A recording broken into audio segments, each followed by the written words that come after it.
Kanchipuram వకుడా silks నాణ్యత మా ప్రాధాన్యత. మదీనాగూడ, మియాపూర్, హైదరాబాద్ లో త్వరలో శుభారంభం.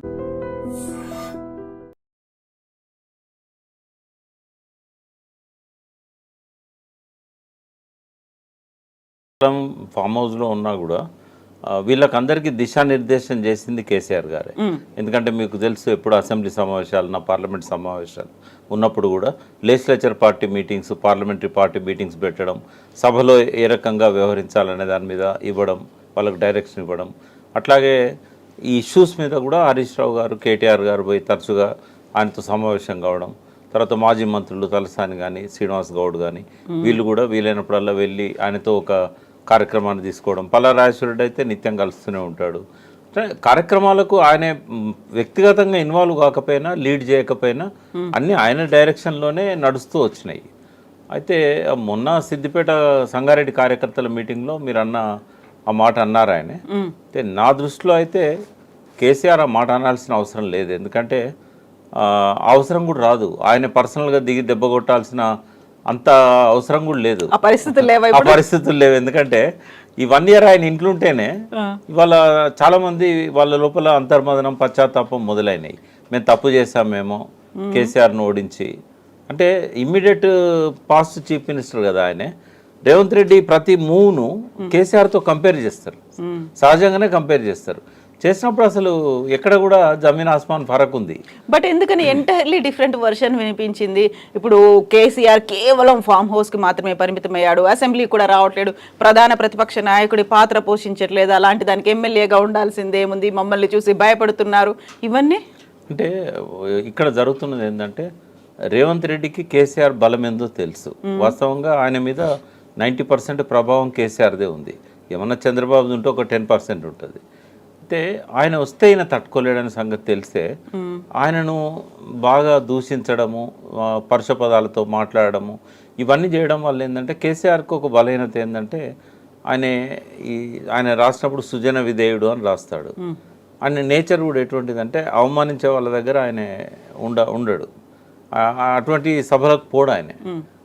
ఆ వీక్నెస్ను పట్టుకున్నాడు రేవంత్ రెడ్డి. విపరీతంగా అవమానించే ప్రయత్నం చేశాడు, మైండ్ గేమ్ ఆడాలని చూశాడు. బట్ ఎంతకాలం నడుస్తుంది అది?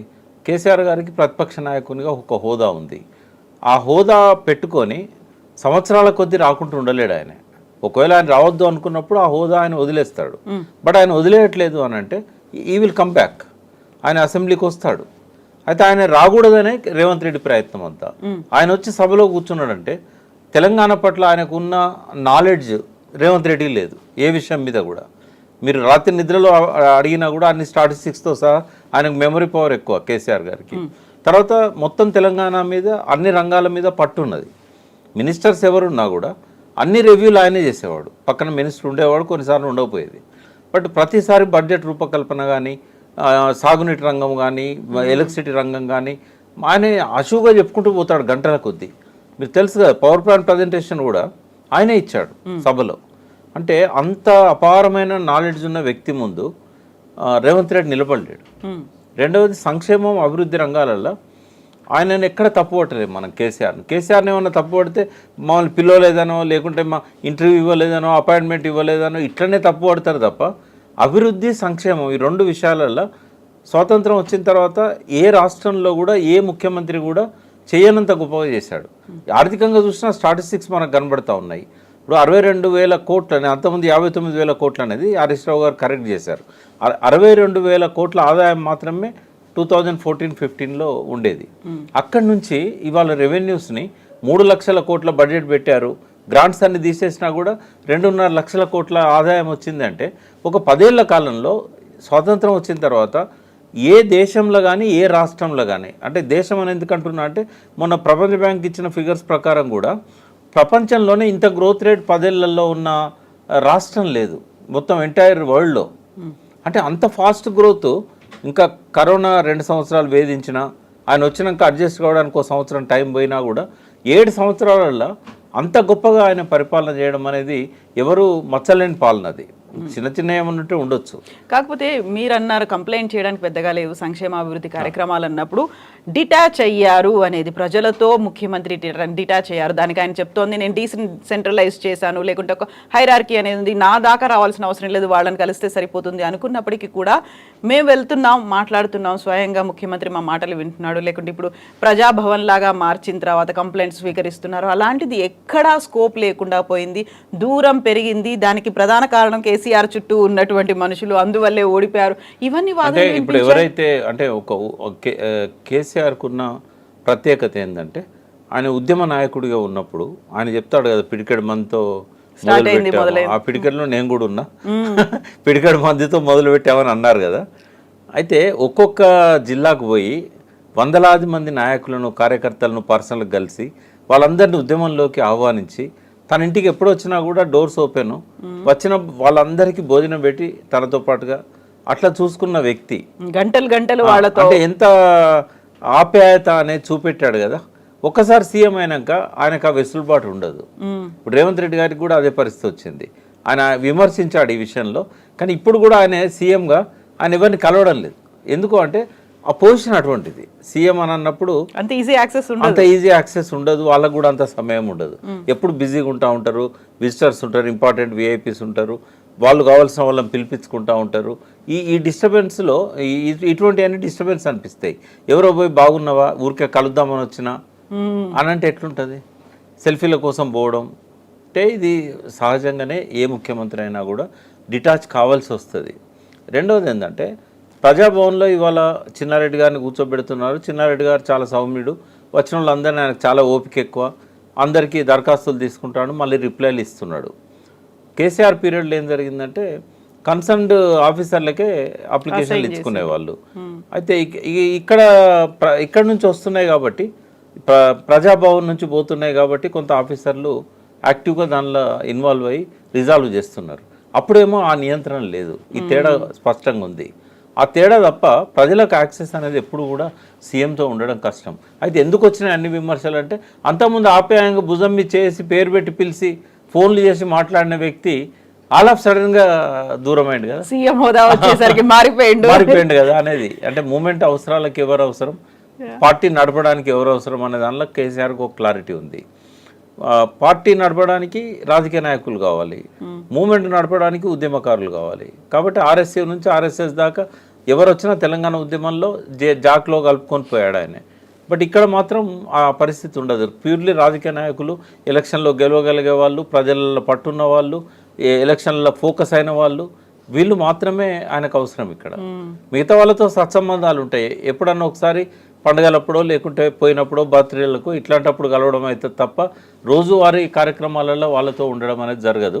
కొన్నిసార్లు ఆయన జిల్లాలలో పోయినప్పుడు అందరినీ కలిసేవాడు, కానీ అది స్టేజ్ మీద ఆయన ఉంటాడు, కింద పబ్లిక్ ఉంటారు, అంతవరకు ఐ కాంటాక్టే తప్ప పర్సనల్గా వచ్చి మాట్లాడేంత అవకాశం దొరకకపోయేది. అది అర్థం చేసుకోవాలి అది ప్రజలంతే.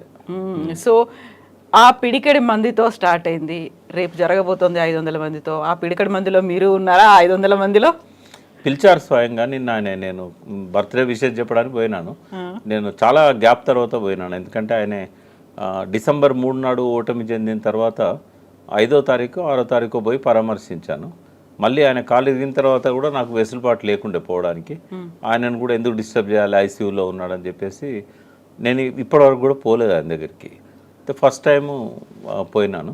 చాలా పలకరించాడు, మర్యాదగా కూర్చోబెట్టాడు. తర్వాత మీటింగ్కి ఇన్వైట్ చేశాడు పర్సనల్గా. సరే ఒక అబ్జర్వర్గా పోతాను రేపు. నేనేం బాధ్యతలు తీసుకోవాలనుకోవట్లేదు పార్టీలో, బట్ పిలిచినందుకు పోయి ఆయన రాబోయే రోజుల్లో ఎలాంటి కార్యక్రమాలు చేయబోతున్నాడు నాకు కూడా విశ్లేషణ చేయడానికి అవసరం కదా ఇన్ఫర్మేషన్. ఎగ్జాక్ట్లీ.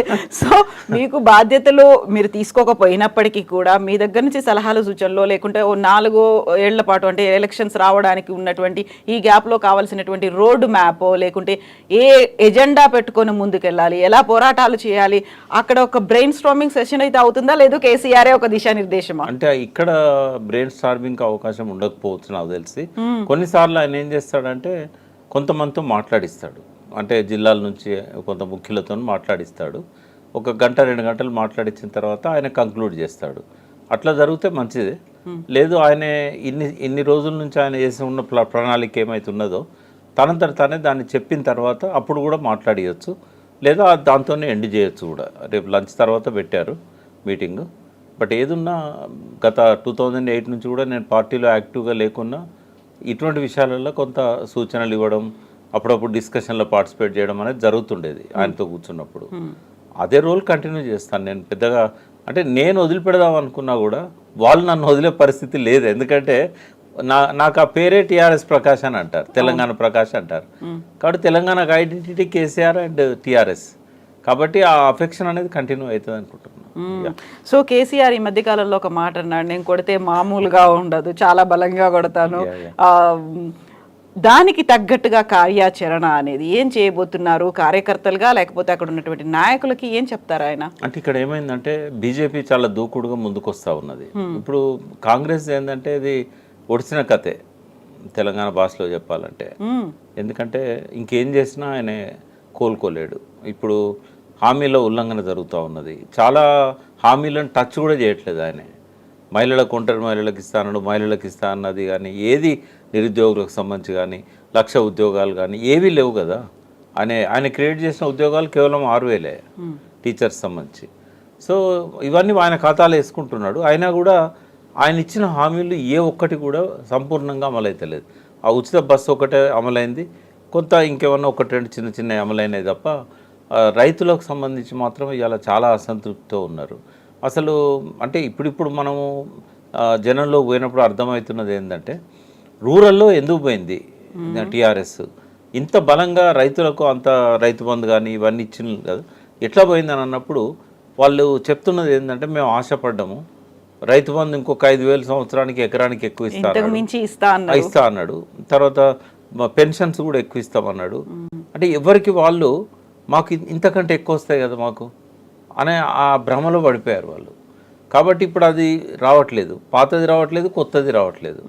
చాలామందికి అప్పు కూడా రుణమాఫీ అన్నాడు కదా, 2 lakhs యాక్చువల్ 49,000 కోట్లు ఫస్ట్ అంచనా అనుకున్నారు బ్యాంకర్స్ మీటింగ్లో. ఎన్ని ఉంటాయి ఆయన లెక్కేసినప్పుడు 49,000 కోట్ల డబ్బు కావాలని అన్నారు. దాన్ని రకరకాల ఆంక్షలు పెట్టి 31,000 కోట్లకు తీసుకొచ్చాడు. 31,000 కోట్లలో 17,000 కోట్లు ఇచ్చాడు. అది కూడా హరీష్ రావు లాంటి వాళ్ళు గట్టిగా దాన్ని ఎంబడిపడి డేట్లు అన్ని దేవుళ్ళ మీద ఒట్టు పెట్టుకున్నామని చెప్పి దేవుళ్ళ పేర్లు చెప్తూ జనం లోపల బట్టబయలు చేసేసరికి అది తప్పదు అని 18,000 కోట్లు ఏమో డిస్పాచ్ చేశాడు. చాలామందికి రాలేదు. దాంతోపాటుగా రైతు బంధు కూడా అట్లాగే జరిగింది. ఇప్పటి వరకు కూడా నాకు తెలిసి 1 ఎకరం 2 ఎకరాల వాళ్ళకి కొద్దిగా వచ్చింది తప్ప అంతకంటే ఎక్కువ వాళ్ళకి ఇప్పటి వరకు కూడా ఇవ్వలేదు. ఒక క్లారిటీ కూడా లేదు ఎవరికి ఇస్తున్నాడు ఎవరికి ఇవ్వట్లేదు అనేది. అంటే ఏదో కొద్దిగా ఇచ్చి ఇస్తున్నామని చెప్పుకోవడం తప్ప. అంటే ప్రజల లోపల మాత్రం బాగా రైతాంగంలో బాగా ఉంది, కోపం ఉంది. అయితే ఇక్కడ ఛాలెంజ్ ఎవరితోని అని అంటే బీజేపీతోనే టీఆర్ఎస్కి. ఎందుకంటే పార్లమెంట్లో 8 సీట్లు గెలిచారు, టీఆర్ఎస్ 0 అయింది. టీఆర్ఎస్ ఓట్ బ్యాంక్ ఒక 20% డైవర్ట్ అయింది. వాళ్ళకు కొంత మోడీ మీద భ్రమలున్నాయి. అప్పుడు పార్లమెంట్ ఎలక్షన్స్ కాబట్టి ఒక ప్రత్యేక పరిస్థితుల్లో ఓట్ బ్యాంక్ అనేది టిల్ట్ అయింది కొంచెం. మళ్ళీ దాన్ని ఇప్పుడు వెనక్కి తెచ్చుకోవాలి టీఆర్ఎస్. రెండవది, ఎప్పుడైతే రేవంత్ రెడ్డి మీద వ్యతిరేకత వస్తున్నదో దాన్ని వాళ్ళు క్యాచ్ చేసుకోవడానికి రకరకాల ప్రయత్నాలు చేస్తున్నారు. ఇక్కడ ఆ నెగటివ్ ఓట్ ఏదైతే ఉంటుందో ఇప్పటి ప్రభుత్వానికి, దాన్ని ఎన్క్యాచ్ చేసుకోవడంలో టీఆర్ఎస్ భవిష్యత్ కార్యాచరణ రూపొందించుకుంటుంది. రేపు కేసీఆర్ గారి ప్రసంగం ద్వారా మనం వినబోతున్నాం భవిష్యత్ కార్యక్రమాలు ఎలా ఉండాలి.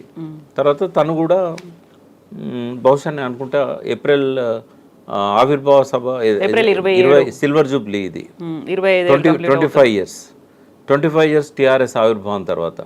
కాబట్టి ఆ 25 ఇయర్స్ సిల్వర్ జూబ్లీ మీటింగ్ కాబట్టి గ్రాండ్గానే చేస్తారు.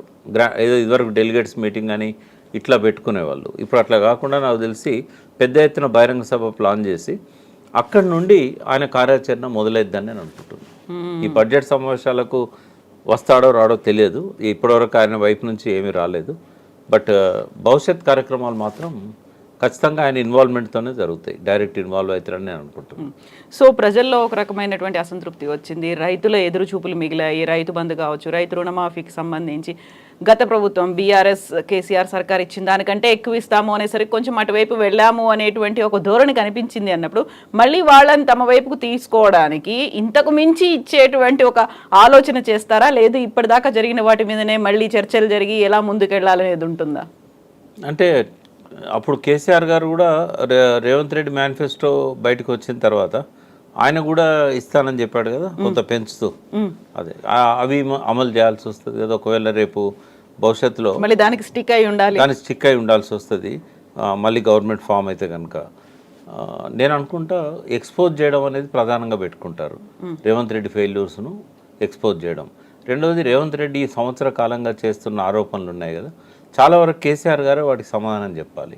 ఉదాహరణ ధరణి విషయంలో కానీ ఇట్లాంటి వాటి విషయంలో ఇప్పటివరకు ఆన్సర్ రాలే. అసెంబ్లీలో ధరణి మీద ఎన్నైతే విమర్శలు చేశాడో రేవంత్ రెడ్డి, వాటికి కరెక్ట్ సమాధానాలు రాలే ఇప్పటివరకు. అయితే ఇవి రాబోయే రోజుల్లో ప్రజల్లోకి తీసుకెళ్ళి 90% ధరణి ఇష్యూ సాల్వ్ చేశాడు ఆయన. ఆ 10% ఏవైతే మిగిలిపోయినాయో వాటినే భూతద్దంలో పెట్టి రేవంత్ రెడ్డి చూపెట్టాడు.